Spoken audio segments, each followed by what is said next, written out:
అన్నది 2 గంటల లోపలనే మొత్తం కరెంట్ ఇచ్చే పరిస్థితికి వస్తున్నాం. అన్నీ కూడా పర్యవేక్షిస్తున్నాను.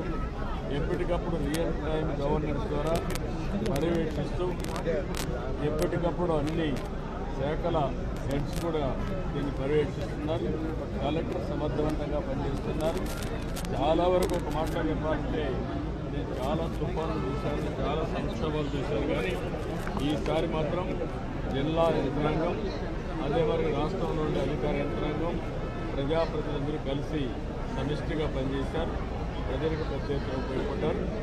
రాబోయే తొందరలోనే మిగిలిన ఏవైతే ముందు ప్రిపేర్డ్నెస్ వల్ల చాలా వరకు జటిలమైన సమస్యని చాలా సమర్థవంతంగా ఎదుర్కొన్నాం. నిన్న అందుకనే రెస్క్యూ కూడా మీరు చూస్తే 2 తప్ప ఇక్కడ ఎక్కడ చనిపోయే పరిస్థితి లేకుండా మనం కాపాడుకోగలిగాం. ఇప్పుడు వీళ్ళందరికీ రిలీఫ్ కానీ మనం అనుకున్న ప్రకారం ఇవ్వాల్సిన అవసరం ఉంది.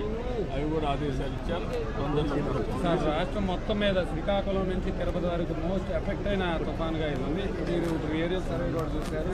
హైయెస్ట్ ఏ జిల్లాకి ఎక్కువ డ్యామేజ్ జరిగే అవకాశం అంటే రకరకాలుగా ఉంది.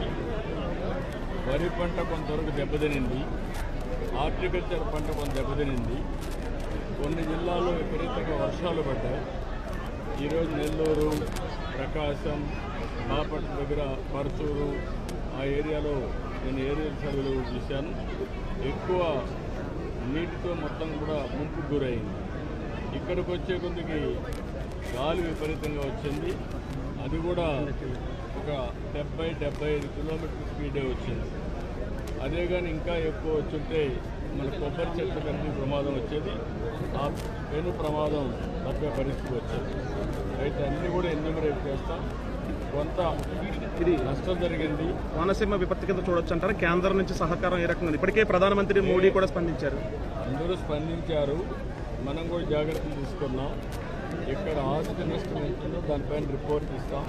ఆ రిపోర్ట్ ప్రకారం కౌలు రైతుల పరిస్థితి వాళ్ళు ఇప్పుడు కౌలు రైతులకే వస్తుంది నష్టపరిహారం. ఆక్వారంగం మీద కూడా ఏదైతే సముద్ర తీర ప్రాంతం ఆక్వారంగం కూడా పట్టు రాకుండానే ముందే పట్టేశారు సార్. వాళ్ళకి కూడా ఇబ్బంది కలిగేటట్టు మొత్తం మీకు అన్ని విషయాలు కూడా అనలైజ్ చేసుకుంటాం. మీరు గుర్తుపెట్టుకోవాల్సింది పెను ప్రమాదం చాలా తీవ్రంగా ఉంటుందని ఎస్టిమేట్ చేశాం. తీవ్రత తగ్గింది, నష్టం అంతా తగ్గలేదు, కొంత ఉంది. అన్ని వేరే చేసుకున్నాం. సార్, ఇప్పుడు మీరు జిల్లా యంత్రాంగాల దగ్గర నుంచి ప్రజాప్రతినిధుల నుంచి 24 hours పరిగెత్తించారు. క్షేత్రస్థాయిలో కూడా అదే పరిస్థితిలో ఇక్కడ పనిచేశారు. మీరు మాట్లాడారు బాధితులతో, వాళ్ళు బాధితులు ఏమంటున్నారు? వాళ్ళు అందరూ సాటిస్ఫై అయ్యారు.